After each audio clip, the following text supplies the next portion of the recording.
Oh man, my Yoeleo G21 gravel bike looks so sick. Yo, welcome back to the channel, boys and girls. In today's video, we are talking about how a chocolate man takes his gravel bike out on the rough roads. No, I'm just kidding. In today's video, I want to talk about 3 reasons why I regret not using my gravel bike more often this summer and fall. So before I talk about those 3 reasons, let me just go over the components and everything really quickly. So as you guys see, we have the lovely Yoeleo G21 gravel frame set. I've already done a review on this frame. I do love it. It's super comfortable, as you would imagine. I'm also rocking the Yoeleo SL gravel wheels. I believe these are 35 millimeters deep. And yeah, they work as intended here. Moving on to the tires, I'm rocking the S-Works Specialized Pathfinder Pro tires.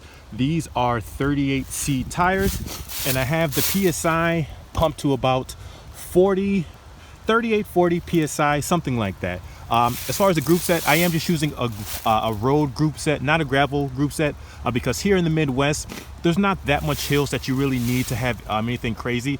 So I got a 50-34 up front, then I have an 11-34 cassette out back, and I'm using this Shimano Ultegra RX derailleur, rear derailleur. Now, this is a road derailleur, however, it still has a clutch mechanism on it, so that if I need to engage it, I can do that on the crazy rough roads to prevent chain slapping, as well as the chain coming off of the crank. This saddle right here, I got the saddle off of Amazon. It was like $25. I'm pretty sure it's just a knockoff of like the Specialized power saddle, but it is very comfortable. It's definitely not a saddle you want to be using on a road bike when you're hammering, because it does flex a lot, but when you are on rough pavement, it's very comfortable. Here, what else we got here? Yeah, we just got the integrated handlebars. It was kind of a pain because even though I'm running hydraulic disc brakes, the shifting is mechanical, so trying to route 4 cables through the integrated cockpit and through the frame, yeah, it wasn't exactly the easiest thing on earth. Check this out, guys. I am rocking my Yoeleo frame, but then I got these wind space bottle cages. This is pretty taboo. What else I got? And I got these Shimano MTB pedals. They take a little bit of getting used to, but they work. And yeah, that's obviously what you need, because my shoes are gravel shoes. These are some sort of specialized gravel shoes. I don't know. Anyway, so I want to talk about 3 reasons why I regret not using my gravel bike more often this season. So now that we are in November, it's like 70 degrees today, guys, and despite it being crazy windy, it is amazingly comfortable outside. And just look where I'm at. This is insane. This is about as good as it gets to be out on a gravel bike. So reason number 1 why I regret not using my gravel bike more often: bike handling skills. So when you're barreling down the road on your road bike and your aero bike, and you're in basically TTing for an hour and a half at a time, you don't really have to worry about handling your bike that often. But when you get out on these gravel roads, these single track, loose rocks, mud, wet leaves, all that stuff, you immediately realize how crappy your bike handling skills are. So far on this ride, I've already wiped out once.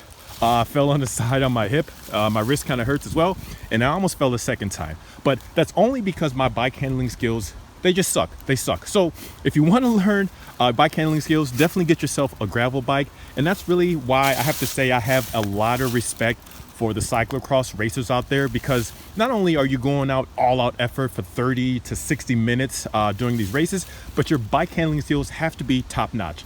So number 1, bike handling skills is a reason why you need to get a gravel bike. Reason number 2 is just sheer adventure. So this path that I'm on right now, I've only done this path one other time, and as I was going further into my ride, I ended up kind of following this guy on a mountain bike, and he went to a whole new section of single track and gravel back roads that I had never seen, just not that even far from my house. So the second reason why I regret not using my gravel bike more is because I just realized that there are so many roads to discover, even just by my house. Not even that far. I'm only talking like 40 minutes of a ride to discover a whole new environment where I can take my gravel bike, where I don't have to go 3 hours out west. I don't even have to go 30 minutes outside of the city.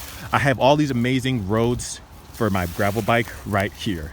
And the third reason, and this is probably the most important reason I would say why I regret not using my gravel bike more often this season, is because it just allows me to reset my mindset, sort of reset my training as well.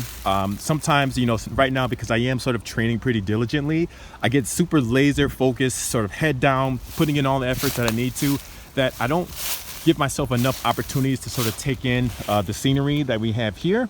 And I think that having a gravel bike, or even just a different bike from a different discipline, will help you to reset your mind and not only be able to appreciate, in this case, appreciate gravel bike and just taking in the scenes, but it will also help you appreciate your road bike once you get back on your road bike and it's time to put in another solid block of training. So that's going to do it for today's video, guys. As always, if you have any questions, comments, or concerns, please feel free to leave them down below.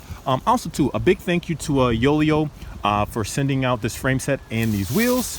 Bartape I have is from Marque, I don't know what it's called, but handle tape is pretty good. It's similar to lizard skin bar tape, works really well. You guys want to see my neutralized power? I'm just kidding. You guys want to see my normalized power? I don't know, because I'm still going. But yeah, I've only done 34 miles and I'm already at 2 hours and 20 minutes, so I'm probably averaging, what is that, 14 miles an hour. But anyway, that's gonna do it for today's video, guys. I will check you guys on the next one. Thank you so much for watching. Peace.